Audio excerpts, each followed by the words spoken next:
Selamat datang kembali di channel Borneo Trader. Bagi Bapak Ibu dan teman-teman yang baru pertama kali menemukan channel Borneo Trader di YouTube, saya ucapkan selamat menonton dan selamat bergabung.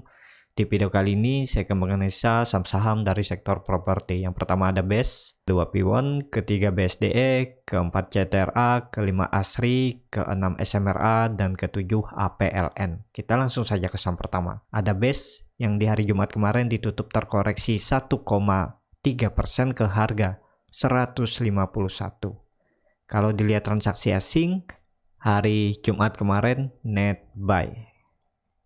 Kita langsung saja ke teknikalnya. Secara teknikal BES sekarang ada di area support dan juga BES ini masih bergerak sideways. Range sideways-nya di 149 sampai 168 dan juga BES moving average 60 sudah cross ke bawah atau memotong moving average 200. Jadi ya akan bergerak sideways sepertinya BES ya. Minggu depan juga masih bergerak sideways, juga bisa berpotensi membentuk triple bottom dan berpotensi membentuk double bottom ya. Jadi dia ini masih bergerak sideways, belum ada juga tanda-tanda naik. Candle hari Jumat kemarin juga menutup penuh candle doji dan candle hari sebelumnya. Jadi peluang BES masih belum, kemungkinan masih bisa uji supportnya lagi di 149. Apakah bisa spekulasi buy? Karena BES ini ya belum dilirik, harus sabar. Kalau mau beli ya harus sabar dan siap cut loss kalau turun dari 147. Seperti ini ya.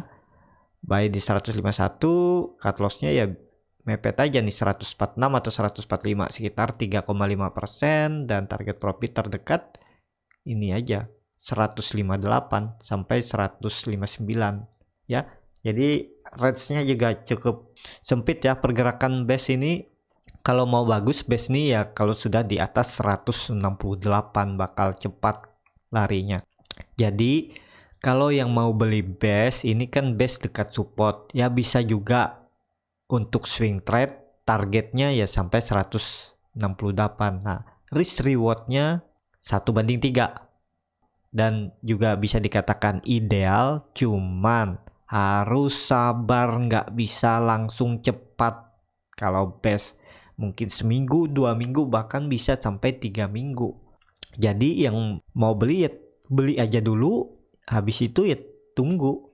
Dan kalaupun nggak sesuai skenario, misalnya BES malah lanjut koreksi dan breakdown, ya cut loss di 146 sampai 145. Jadi potensi kerugian sekitaran 3,56% ya. Kalaupun nggak mau cut loss ya potensi dibawa sampai 140.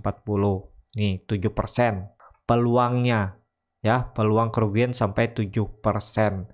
Kalau berminat ya boleh aja, tapi kalau saya sarankan sih pakai cut loss aja, karena biar bisa diganti saham yang lain yang lebih berpotensi. Kalau Bapak Ibu yang nggak mau cut loss jadi uangnya terdiam di BES ini, kan belum tahu juga kapan naiknya. Kalau dia udah di bawah sini ya kemungkinan juga akan pelan. Karakter BES ini sering sideways di area support, walaupun sering membuat ekor ya, shadow panjang dari atas ke bawah ya. Dia sering nih, kalau yang dari bawah jarang, tapi kalau dari atas nih ya sering membuat ekor. Jadi ya sesuaikanlah strateginya bagaimana cara agar bisa profit di BES, jangan sampai rugi besar. Kalaupun harus rugi ya ruginya rugi kecil aja ya. Seperti itu aja untuk BES. Minggu depan masih bergerak sideways dan kemungkinan ya mentok-mentok akan uji EMA 60-nya ini di 158 dan EMA 200 di 160. Kemungkinan seperti itu aja. Tapi kalau mampu confirm tutup di atas 160 ya arah selanjutnya ke 168. Dan bagusnya lagi kalau sudah confirm breakout dari 168, arah selanjutnya 190 langsung ya. Ya seperti itu aja untuk BES. Kita langsung saja ke saham kedua. Ada B1 yang hari Jumat kemarin ditutup terkoreksi 0,98% ke harga 505. Kalau dilihat transaksi asing, net sell.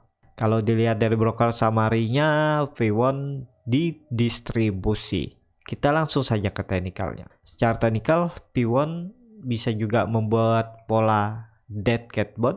Ini dia turun, terus belum apa-apa, belum sampai sini udah turun dulu, tapi bisa seperti ini nanti skenario-nya ya. Nih, kalau 494 ini mampu mempertahankan harga P1, ya akan mantul lagi ke atas. Nah, uji 540 sampai 550-nya itu. Bisa seperti itu skenario-nya dan bisa terjadi ini nanti double bottom. Bisa seperti itu. Kalau dilihat dalam harian memang nggak terlihat, tapi kalau dilihat dalam jam atau menit ya bisa terlihat double bottom. Nantinya skenario-nya bisa seperti ini ya, tapi bisa juga enggak. Jadi seperti itu untuk P1. Kalau dilihat ya harusnya memang P1 mempertahankan supportnya di daerah 500 sampai 494 ini. Kalau tetap di breakdown, arah selanjutnya P1 bisa sampai 470 menguji EMA 200-nya yang saat ini di 470. Hari kemarin juga P1 koreksi dengan volume, tapi kalau saya lihat ini kemungkinan volume tarikan dari bawah ke atas karena market kemarin ditarik dari bawah ke atas jadi tutup hijau. Jadi ya kemungkinan ini doji volume dari bawah buyer ya. Jadi ada peluang bisa aja besok dia malah langsung rebound. Ya bagusnya lagi kalau bisa tutup minimal di 520 aja dulu. Kalau bisa tutup di 520 sampai 525 cukup bagus ya untuk B1, harusnya bisa lanjut ke atas. Terdekat 540, EMA 60-nya nih diuji. Kalau mampu dilewati ke 600 untuk P1 ya. Seperti itu aja untuk P1. P1 juga masih bergerak sideways dari Desember ya. Range sideways-nya supportnya ya sekitaran 495 sampai 500, resistennya di 600. Jadi ada peluang profit sekitar 20% kalau beli dekat-dekat support. Kalau mau beli ya beli aja, cuman harus sabar buat trading plan. Setelah buat trading plan, punya harga cut loss, punya harga TP, misalnya TP1 di 550, habis itu TP2-nya di 600, ya bisa seperti itu. Ya selama di area trading plan, hold aja. Ya, seperti itu. Untuk P1 juga cukup menarik. Semoga ada pantulan, kalaupun langsung rebound sangat bagus. Dan indikator MACD masih membentuk dead cross, garis biru masih mengarah ke bawah, belum terindikasi melandai, bar chart di bawah 0 memang berkurang, volume meningkatnya ini ya seperti yang saya bilang tadi, kemungkinan buyer bukan seller dari atas ya. Seperti itu untuk P1. Kita langsung saja ke saham ketiga. Ada BSDE yang hari Jumat kemarin ditutup naik tipis 0,44% ke harga 1140. Kalau dilihat transaksi asing selama seminggu ini asing net sell. Kalau dilihat dari broker summary-nya, BSDE memang lagi diakumulasi. Kita langsung saja ke teknikalnya. Secara teknikal, BSDE di area support dan beberapa kali membuat candle rejection ya. Ini bisa di sini ya supportnya ini. Ini kan di 120 ya. Jadi support BSDE ini ada di 120 dan 3 kali BSDE membuat candle rejection, dan juga BSDE harusnya minggu depan bisa rebound. Jadi arah selanjutnya BSDE menguji resisten terdekat di 120. Jadi kalau dari harga sekarang ada potensi profit sekitaran 5% masih. Nah ya, jadi cukup bagus. Kalaupun harus cut loss, ya cut lossnya tipis saja di 1100, cut loss saja kalau dia turun dari supportnya 1120. Jadi cut loss di 1100 atau 1090, bisa seperti itu. Boleh nggak mau cut loss? Boleh, tapi harus siap skenario terburuknya di bawah BSDE sampai 980 dan 1000 ini menguji EMA 200-nya dan bisa sampai neckline-nya di 900 ya. Seperti itu untuk BSDE. Tapi kalau saya lihat, kalau market mendukung, harusnya minggu depan BSDE ke atas terdekat 1200 bisa untuk BSDE. Ya, seperti itu aja untuk BSDE. Indikator MACD mulai terlihat melandai, garis biru mulai menyempit walaupun masih terbentuk dead cross, bar chart di bawah 0 makin tipis, volume meningkat. Meningkat ini saya bilang sih kelihatannya memang buyer bukan seller.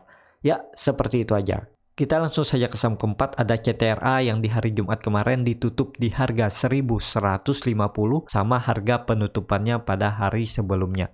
Kalau dilihat transaksi asing, net sell. Kalau dilihat dari broker summary-nya, CTRA memang diakumulasi. Kita langsung saja ke teknikalnya. Secara teknikal, CTRA naik duluan setelah mantul dari support dengan membuat candle doji di 1080 dan sekarang harganya di 1150. Jadi peluang CTRA bisa lanjut naik ke 1250, tapi sekarang CTRA ada di area pertengahan. Kalaupun mau beli, resikonya sudah hampir sama. Jadi sekitar 50-50. Misalnya beli di harga penutupan, cut loss-nya ya 1050 dan target profit hampir sama kan di 1250. Nah, boleh nggak cut loss di sini? Di 1120 boleh aja, tapi kemungkinan ke trigger. Jadi sesuaikan aja ya dengan profil resiko dan strategi masing-masing. Kalau siap 50-50, 50-50 ya boleh aja beli. Kalaupun dia koreksi dulu, ya semoga 1080 dipertahankan dan CTRA mantul ke atas dan bisa profit. Bisa seperti itu juga ya. Tapi kalau ternyata dia turun dan jebol support ya cut loss saja. Yang penting money manajemennya bagus. Misalnya setiap beli saham itu ya di 20% atau maksimal di 25% dari portofolio. Kalaupun harus rugi 10%, jadi cuman misalnya beli di 25% dari portofolio, rugi 10% jadi cuman 2,5% dari total portofolio seluruhnya. Kan kecil kalau cut loss-nya cuman 2,5%. Ya, jadi seperti itu. Indikator MACD mengarah ke atas, garis biru sudah mendekati perbatasan garis 0 dan akan membentuk golden cross kalau CTRA minggu depan lanjut naik menguji 1250. Seperti itu untuk CTRA. Kita langsung saja ke saham kelima. Ada ASRI yang di hari Jumat kemarin ditutup di harga 206 sama harga penutupan pada hari sebelumnya. Kalau dilihat transaksi asing, net buy. Kalau dilihat dari broker summary-nya, ASRI diakumulasi. Kita langsung saja ke teknikalnya. Secara teknikal, ASRI ada di area support ya. Sekarang dia di 206, supportnya ada di 200. Dan juga kalau ditarik dari atas, masih bergerak downtrend. Dan ya bisa dikatakan ini sudah terbentuk swing low. Jadi ASRI ini masih bergerak di dalam pola symmetrical triangle. Dan juga ya ini dia harusnya arahnya ke atas, terdekat uji 224. Kalau mampu breakout akan menguji trendline downtrendnya ini lagi ya di 240. Dan bagusnya lagi ASRI ini seperti yang saya bilang, kalau sudah di atas 240 sampai 250, dia mematahkan trendline downtrendnya atau symmetrical triangle dan harusnya bisa sampai uji 300 lagi. Dan bahkan bisa sampai uji 300 untuk ASRI ya. Jadi titik amannya ASRI ini kalau sudah di atas 250. Tapi kalau bisa tutup di 225, 224 ini cukup aman untuk ASRI. Jadi sekarang ini adalah area yang dikatakan untuk beli. Cuman harus sabar. Cut loss saja kalau turun dari 194. Kalau dari harga sekarang sekitar 6% dan target profitnya 10%, 224, 9%. Jadi ya 1 banding 1,5 ya lumayan lah ya. Cuman harus sabar karena kemungkinan juga ASRI akan bergerak sideways dulu baru naik, karena memang ASRI ini kalau sudah sideways cukup lama di area support nih ya. Dia sideways ini cukup lama dan range-nya juga sempit ya, paling beda sekitar 2-4 poin dari atas ke bawah. Jadi bisa seperti itu, dan kalau ada momentum yang pas baru kemungkinan akan rebound yang cukup signifikan naiknya untuk ASRI. Terlihat juga nih volume belum kelihatan, jadi ya harap sabar. Kalau yang punya ASRI dari daerah atas hold aja, ASRI masih berpotensi ke atas. Cuman untuk tren jangka pendek ya mentok-mentok ASRI ini ke resistennya aja di 224 ya. Ini resisten sideways. Jadi kalau gagal breakout 224, ASRI akan ke bawah lagi ke area 200 ya, sekitar 10 poin. Jadi dapat 10% ya, range sideways-nya cukup lumayan ya. Nih, berarti ya ada potensi profit sekitar 7-8%. Seperti itu untuk ASRI, semoga minggu depan bisa rebound, tapi kalaupun harus sideways dulu ya sabar. Yang penting punya trading plan. Selama di area trading plan hold aja. Kalaupun nggak sesuai skenario dan ternyata ASRI turun dari 200, cut loss saja tadi seperti yang saya bilang di 194. Tapi nggak harus sama ya, harga cut loss sesuaikan dengan strategi masing-masing, profil resiko masing-masing. Seperti itu untuk ASRI. Kita langsung saja ke saham ke-6. Ada SMRA yang di hari Jumat kemarin ditutup di harga 940 sama harga penutupannya pada hari sebelumnya. Kalau dilihat transaksi asing, net buy. Kalau dilihat dari broker summary-nya, SMRA diakumulasi. Kita langsung saja ke teknikalnya. Secara teknikal, SMRA cukup bagus karena SMRA sudah confirm breakout dari pola head and shoulder-nya ini, dan juga dia bisa dikatakan lagi sideways di range harga supportnya 920, resistennya 1040 sampai 1050, dan terlihat beberapa kali SMRA membuat candle rejection saat menyentuh 920.